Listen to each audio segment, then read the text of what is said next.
So when we came to work with this, the client had already got a very strong view of how the scheme might offer a beautiful residential environment. The architects had made the early steps in comprising the architecture around a series of courtyards. So it was our task to take these courtyards and make them into tranquil, peaceful enclaves that would be a quiet residential environment in quite a busy part of the city. And that as you walk through the threshold from the street into these courtyards, you would immediately experience a sense of calm. So when you design a space like for a large residential development, one of the important things is that there is a big functional requirement in terms of easy access, level access. The parts where the doors enter the buildings need to be signified and marked. So you need to know where you're going to your own door. You need to be led through the landscape very cleanly and comfortably without too many obstacles and obstructions. You need to have subliminal clues in the paving that guide you.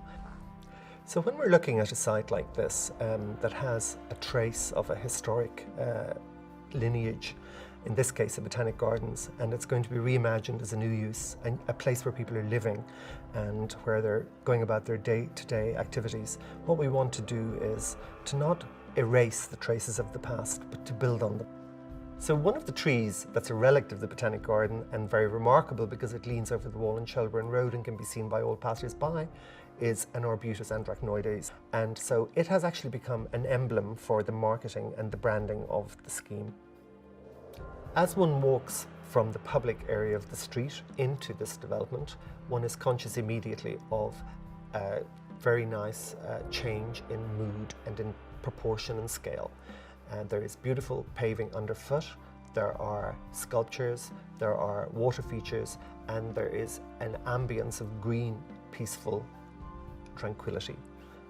One of the more interesting parts of this project is that it's genuinely a multidisciplinary endeavour where we all work together. The engineers are facilitating us by removing and redirecting, and they're also facilitating us, providing us with large areas of planting in the car park so that we can, in these courtyards, plant enormous trees from the get-go. The architects have given us very well proportioned and enclosed spaces to deal with, and the client has equipped us with resources and enthusiasm with which to approach the design of these spaces.